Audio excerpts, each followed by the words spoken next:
नमस्कार। देश काल में आपका स्वागत है। मैं हूं मुकेश कुमार। दोस्तों, क्या मोदी सरकार अरविंद केजरीवाल को जेल भेजना चाहती है, वो भी इस चुनाव के बीच में? क्या वो ये जोखिम लेगी कि इस चुनाव के बीच में उन्हें जेल भेजे और एक सहानुभूति लहर उनके पक्ष में उभरने दे? हरगिज़ नहीं। इतनी नालायक और नासमझ मोदी सरकार या जो भारतीय जनता पार्टी का नेतृत्व है वो नहीं है। तो वो ऐसा नहीं करेगा। लेकिन सवाल उठता है कि ऐन चुनाव के बीच में जब 20 दिन बाद दिल्ली में मतदान होने वाला है, तो फिर गृह मंत्रालय ने, अमित शाह ने ईडी को अरविंद केजरीवाल के खिलाफ मुकदमा चलाने की मंजूरी क्यों दी? हालांकि ये मंजूरी 11 जनवरी को दिल्ली के उपराज्यपाल पहले ही दे चुके थे, लेकिन उसके लिए गृह मंत्रालय की भी उसके सहमति की ज़रूरत पड़ती है, पुष्टि की ज़रूरत पड़ती है, तो वो भी हो गया। तो ये सिलसिला जो चल रहा था वो इस मुकाम पर इस चुनाव के बीच में आया है। इसलिए कई तरह के सवाल उठ रहे हैं कि आखिरकार इसका मकसद क्या है। क्या अरविंद केजरीवाल को अभी नहीं तो क्या चुनाव के बाद जेल भेजने की एक तैयारी चल रही है अंदर ही अंदर, और जैसे ही चुनाव खत्म होंगे, या अरविंद केजरीवाल को मुख्यमंत्री बनने से रोकने के लिए इस तरह का एक हथकंडा इस सरकार ने आजमाया है? तो इसके कई पहलू हैं। हम एक एक कर इस पर विचार करते हैं। पहला तो ये कि एक सिलसिला है ईडी को मंजूरी देने के पहले का, कि आप देखें कि पहले शीश महल का मुद्दा उठाया गया प्रधानमंत्री की तरफ से, और उसी के आसपास सीएजी की रिपोर्ट इसी मुख्यमंत्री के पूर्व निवास के संबंध में भी लीक की गई, और एक माहौल बनाया गया कि अरविंद केजरीवाल ने अपने पूरे निवास में अंधाधुंध खर्च किया है, फिजूल खर्ची की है, विलासिता की है, अय्याशी की है। इस तरह का एक नैरेटिव बनाने की कोशिश की, लेकिन वो नैरेटिव बन नहीं पाया, क्योंकि अरविंद केजरीवाल और उनकी पार्टी ने ऐसा पलटवार किया, शीश महल बनाम राजमहल का एक दूसरा ही नैरेटिव चला दिया, जिसके बाद बीजेपी एकदम से पीछे हट गई, डिफेंसिव हो गई, और उसने उसके बारे में बोलना ही बंद कर दिया। इसके कुछ दिनों बाद एक और सीएजी की रिपोर्ट आ जाती है, और ये सीएजी की रिपोर्ट शराब घोटाले से संबंधित होती है। लेकिन मज़े की बात यह कि ये सीएजी की रिपोर्ट विधानसभा के पटल पर नहीं रखी गई थी। ये रिपोर्ट केवल सरकार के पास थी और सीएजी के पास थी, लेकिन सरकार तो लीक करेगी नहीं, तो सीएजी की रिपोर्ट किसने लीक की? साफ है कि सीएजी की तरफ से लीक करवाई गई, और इसके पीछे निश्चित रूप से केंद्र सरकार का और दिल्ली के लेफ्टिनेंट गवर्नर का हाथ था। तो दूसरा खेल ये खेला गया कि सीएजी की रिपोर्ट लीक करके एक माहौल बनाया जाए शराब घोटाले को लेकर। फिर तीसरा काम ये ईडी वाला हो गया है, और ये मत मानिए कि ये आखिरी है। ये अगले हफ्ते 10 दिन में और भी कई चीज़ें इस तरह की लीक की जाएंगी, मुद्दे बनाने की कोशिश की जाएंगी। तो पहली बात तो ये है कि ये एक पूरा नैरेटिव बनाने की कोशिश हो रही है अरविंद केजरीवाल और आम आदमी पार्टी के खिलाफ कि ये पार्टी भ्रष्ट है, इसने तमाम तरह के घोटाले किए हैं, जिसमें शराब घोटाला प्रमुख है, मुख्यमंत्री का निवास, पूर्व निवास, वो प्रमुख है। ये पूरा एक नैरेटिव बिल्ड करने की कोशिश की गई है, और इस तरह का नैरेटिव बेशक जो अरविंद केजरीवाल का अपना वोट बैंक है, जिसमें ज़्यादातर निम्न वर्ग के लोग हैं, उन पर असर नहीं करेगा। लेकिन अगर अरविंद केजरीवाल को सपोर्ट करने वाला एक मिडिल क्लास भी है, वो इस तरह के नैरेटिव से प्रभावित हो जाता है, क्योंकि मीडिया दिन रात इसी को जपता रहता है, गोदी मीडिया, और वो उनके दिमाग पर असर भी करता है कि हो ना हो अरविंद केजरीवाल ने कुछ गड़बड़ की होगी, कोई ना कोई तो घोटाला किया होगा, और इसीलिए इतनी सारी रिपोर्ट एक के बाद एक आ रही हैं। वो उतने अंदर जाकर उसे जांचने परखने की उसके पास ना वक्त होता है, ना सलाहियत होती है, और ना इतनी मेहनत करने के लिए वो तैयार होता है। तो उनमें से एक जो हिस्सा है वो इसको स्वीकार भी कर लेता है। तो एक कोशिश ये है कि अरविंद केजरीवाल के वोटों को जहाँ जहाँ भी उसको कुतरा जा सकता हो उसे कुतर दिया जाए, ताकि जो बड़ी सफलता केजरीवाल पिछले 2 चुनाव में हासिल करते रहे हैं वो सफलता उन्हें ना मिल पाए।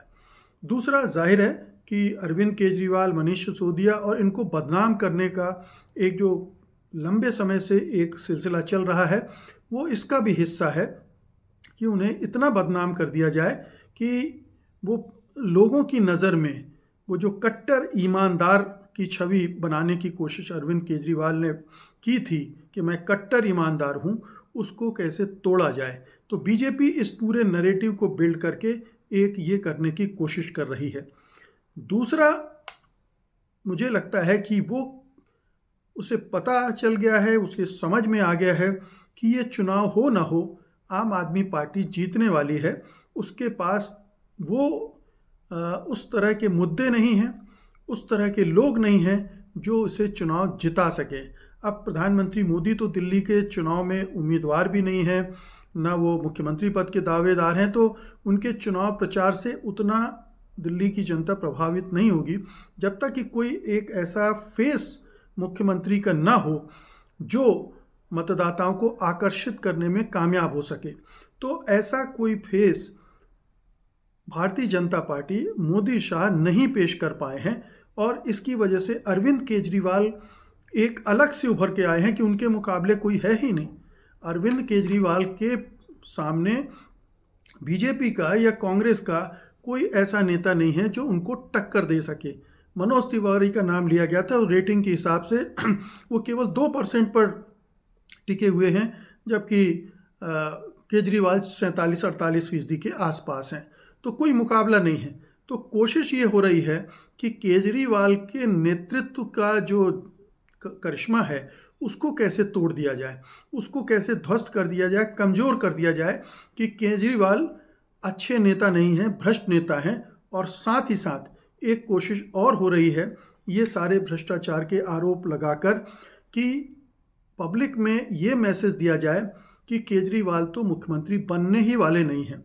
ये प्रचार अब बीजेपी की तरफ से शुरू हो चुका है। ये थोड़ा और तेज़ होगा क्योंकि केजरीवाल जमानत पर हैं, और ज़मानत में जो कंडीशन है उनके साथ कि वो ऑफिस नहीं जा सकते हैं, वो फाइलों पर दस्तखत नहीं कर सकते हैं, तो वो मुख्यमंत्री बनेंगे कैसे, और बन गए तो काम कैसे करेंगे। एक सवाल ये खड़ा किया जाएगा। दूसरा सवाल ईडी के इस मामले को बनाकर भी खड़ा किया जाएगा कि उन्हें हर दिन तो अदालत में पेशी के लिए जाना पड़ेगा, वो सरकार कैसे चलाएंगे।